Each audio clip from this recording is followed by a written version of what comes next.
पढ़ेंगे structure of neurons, ठीक है। स्ट्रक्चर बेस में देखेंगे स्ट्रक्चर क्या क्या होता है। तो आप पहले इसको ये समझने की कोशिश करो कि ये 3 पार्ट से मिलकर बना होता है। पहला dendrite, upper part, middle part axon, last part axon terminal, ठीक है। इसमें देखो इसमें क्या क्या होता है। जो ये लंबी जो पार्ट होती है, ठीक है, जो साइकिल होती है, इसको हम एक्सोन बोलते हैं। ओके। जो हमारे इसके अंदर न्यूरॉन्स के अंदर हमको न्यूक्लियस देखने को मिलता है, उसको हम न्यूरोप्लाज्म या फिर न्यूक्लियस सेल्स बोल सकते हैं, ठीक है। फिर इसकी जो डेंड्राइट की जो बॉडी होती है, इसको हम बॉडी सेल बॉडी बोलते हैं, ठीक है। यह इसके अंदर राइबोसोम्स भी मौजूद होते हैं, ठीक है। आप इसे देखो जो बड़े बड़े दिख रहे हैं, जो ठीक है, जो हमारे सीड्स जैसे दिख रहे हैं बड़े बड़े, तो इसको हम क्या बोलेंगे, सचवान सेल्स बोलते हैं, ठीक है। ओके। फिर ये जो हमारे को दिख रहा है, ठीक है, ये दिख रहा है इसके अंदर जो सेल जो हमारे सीड्स बोल रहे हैं, ठीक है, सीड के अंदर भी एक छोटा सा सीड दिख रहा है, इसको हम माइलिन सीड्स बोलते हैं, ठीक है। अब ये जो हमारा पार्ट दिख रहा है, ठीक है, से जो हमारे जो आपको सीड बोला, सीड के जो बगल से जो बड़ा बड़ा निकला, ठीक है, इसको बोलते हैं अपर पार्ट आप बोल सकते हो, तो इसको एलोक्जेमा। उसके बाद एक्सोन तो होता ही होता है, ठीक है। उसको जो बीच में जो पार्ट बनती है, ठीक है, जो पाइपें दिख रही हैं, पाइप को क्या बोलते हैं, एक्सोप्लाज्म अपन बोलते हैं।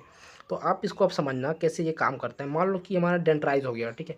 तो डेंड्राइट का काम क्या होता है, ये न्यूरॉन्स के छोटे छोटे ब्रांचेस होते हैं, ये इनका काम होता है दूसरे सेल से सिग्नल को रिसीव करना। अब इसको ऐसे समझना, मान लो कि क्या हो गया, हमारा डेंड्राइट हो गया, ठीक है, डेंड्राइट हो गया, हमारा नर्व सेल हो गया। उसके बाद क्या हो गया, टर्मिनल हो गया, ठीक है, टर्मिनल डेंड्राइट हो गया, टर्मिनल एक्सोन हो गया, ठीक है, टर्मिनल एक्सोन हो गया।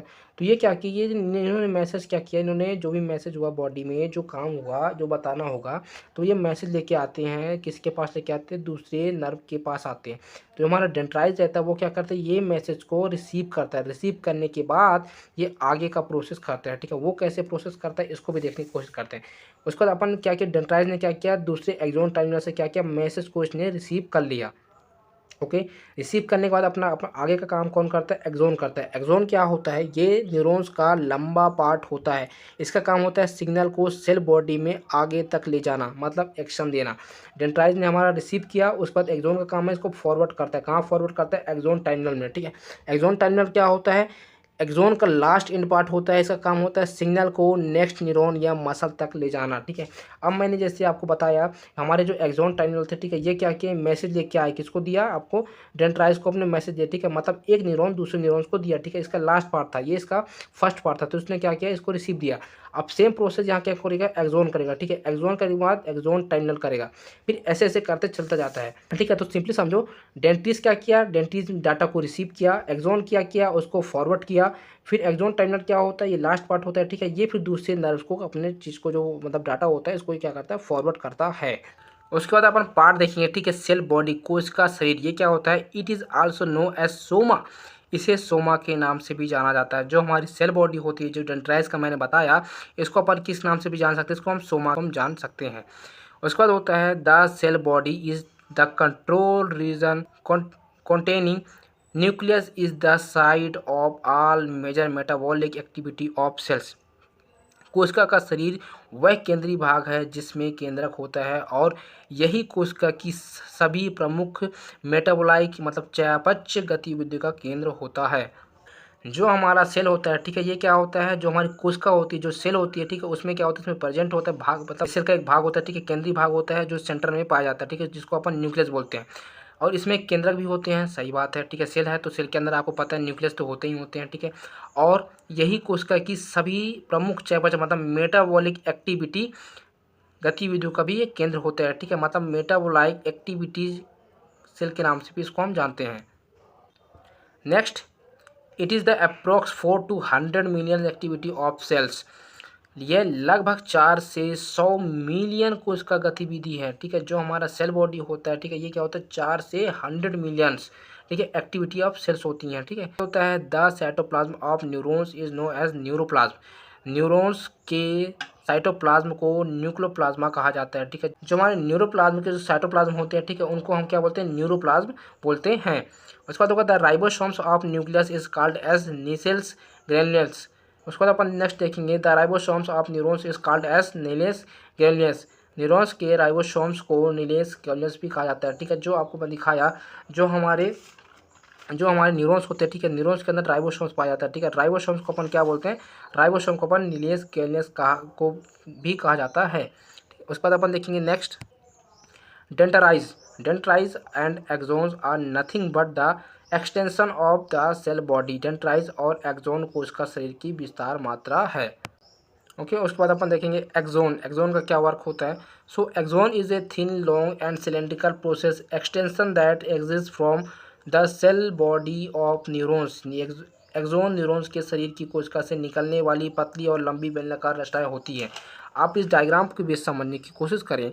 जो हमारा डायग्राम है, ठीक है, डेंट्राइज हो गया। डेंट्राइज से जो निकली हुई जो लंबी और बेलनाकार होती हैं, ठीक है, इसको हम एक्सोन बोलते हैं। आपको जैसे दिख ही रहा होगा, ये लंबी है, ठीक है, और ये बेलनाकार की होती हैं, ठीक है, तो इसी को हम क्या बोलते हैं, इसको हम एक्सोन बोलते हैं, ठीक है, ये एक्सोन हो गया। Next, axon are the most important part of neurons that carry and transmitted nerve impulse from one neurons to others. Axon neurons का सबसे महत्वपूर्ण हिस्सा होता है जो तंत्रिका आवेगों को न्यूरॉन से दूसरे न्यूरॉन तक ले जाते और संचालित करते हैं, ठीक है। जैसे मैं आपको बताया ही था, जो हमारे न्यूरॉन्स होते हैं, ठीक है, पहली बात तो ये बेलनाकार के होते ही होते हैं, ठीक है। अगर मान लो डेंट्राइज है, ठीक है, तो डेंट्राइज ने क्या किया, सिर्फ मैसेज को रिसीव किया, ठीक है, दूसरे नर्व से क्या क्या रिसीव किया। अब रिसीव तो कर लिया, रिसीव करने के बाद इसको भेजना ही पड़ेगा, ठीक है। तो यहाँ से और यहाँ तक ट्रांसमीटर तक, एक्सोन ट्रांसमीटर तक ले जाने का काम कौन करता है, हमारा एक्सोन ही करता है। अगर ये नहीं होता तो मैसेज नहीं जाता। जब मैसेज नहीं जाता तो हमारी बॉडी में क्या हो रहा है, क्या करना है, हमको कुछ भी पता नहीं होता। तो ये सब काम कौन करता है, हमारा एक्सोन ही होता है। इसलिए बहुत ही ज़्यादा इंपॉर्टेंट रोल प्ले करता है। Next, generally most of the axon are covered by fatty substances called myelin sheaths which is further wrapped by Schwann cells। समानता अधिकांश अक्षों एक्सोन को माइलिन म्यान नामक वसा युक्त पदार्थ से ढका जाता है जो आगे चलकर श्वसन कोशिकाओं द्वारा लिपटा होता है। आप ये डायग्राम को देखो, जो हमारा एक्सोन है, ठीक है, एक्सोन ऐसे ही तो नहीं बन गया, ठीक है। तो एक्सोन में क्या होता है, एक्सोन तो इस पर देखने की कोशिश करें आप। जो हमारा एक्सोन होता है, ठीक है, तो इसमें माइलिन शीट भी प्रेजेंट होते हैं, ठीक है, इसको हम माइलिन शीट भी बोलते हैं, ठीक है। माइलिन शीट या एक्सोलोमा या सचवाना सेल्स भी बोलते हैं। आपको डायग्राम में दिखा था, इस पर मैंने पूरा नहीं बना पाया, तो उस पर ये सब चीज़ें आपको देखने को मिला था, ठीक है। तो ये भी बहुत ज़्यादा इंपॉर्टेंट रोल प्ले करते हैं। इसको हम माइलिन शीट बोलते हैं, ठीक है। जो ये मोटा मोटा डिब्बा जैसे दिख रहा है, ठीक है, इसको हम माइलिन शीट ही बोलते हैं। इसको भी अपन आगे और विस्तार से समझेंगे कि भाई इस पे आखिरकार क्यों ये लगा है। The area of axon where myelin sheet is absent is known as node of Ranvier. Axon myelin sheets की अनुपस्थिति वाले क्षेत्र को रेनवियर नोड के नाम से जाना जाता है। अब इस डायग्राम में देखो, जो हमारा एक्सोन हो गया, ठीक है, एक्सोन के जो इसको जोन होता है, ठीक है, एक्सोन के जो ऊपर होता है, अंदर होता है मतलब, ठीक है, इसको हम माइलिन शीट बोलते हैं, ठीक है। अब माइलिन शीट के इस पर दिख नहीं रहा स्पेस, ठीक है, तो जो बीच में जो स्पेस बचा, ठीक है, उसको हम क्या बोलेंगे, रेनिवर के नाम से जानते हैं, उसको हम रेनिवर बोलते हैं। Next, the end part of axon is known as axon terminal. Axon के अंतिम भाग को एक्सोन टर्मिनल कहा जाता है, ठीक है। जैसे कि आप इसको देखो, जो हमारा एक्सोन हो गया, ठीक है, इसने क्या किया, इसने मैसेज लिया, मैसेज को फॉरवर्ड किया, फॉरवर्ड करने के बाद यहाँ क्या किया, इनको और ज़्यादा फॉरवर्ड कर दिया कि मतलब ये इंड पार्ट होता है, ठीक है, किसका, एक्सोन का ये इंड पार्ट होता है जिसको हम एक्सोन टर्मिनल बोलते हैं। ये काम क्या करता है, ये मैसेज को पास करने का और भी ज़्यादा काम करता है। इसको हम ट्रांसफर पॉइंट बोलते हैं। अपन देखेंगे डेंट्राइज, ठीक है। डेंट्राइज क्या होती है, dendrites are also the extension of cells body that receive stimulates of nerves impulse from other neurons and sends then to the cell body. Dendrites कोशिका शरीर के वे विस्तार भी होते हैं अन्य न्यूरॉन्स के उत्तेजना या तंत्रिका आवेग प्राप्त करते हैं और उन्हें कोशिका शरीर तक भेजते हैं, ठीक है। डेंट्राइज का काम आपको आई होप समझ में आ ही गया होगा कि ये क्या करता है, दूसरे न्यूरॉन से मैसेज लेने का काम करता है, ठीक है। ये डाटा रिसीविंग इसको हम बोलते हैं। उसके बाद अपन देखेंगे classification of properties of nerve cells, ठीक है। तो इसको हम नेक्स्ट पार्ट में देखेंगे। इस पार्ट में वीडियो कुछ ज़्यादा ही लेंथी हो जा रहा है, तो इसको हम नेक्स्ट पार्ट में पूरा कवर करेंगे, ठीक है। और जो हमारा न्यूरोगोलिया सेल्स भी हैं, तो इसके सेकंड पार्ट में ही आपको देखने को मिलेगा, तो आप इसका नेक्स्ट पार्ट देखना ना भूलें, ठीक है दोस्तों। अब मिलते हैं अपन नेक्स्ट पार्ट पे।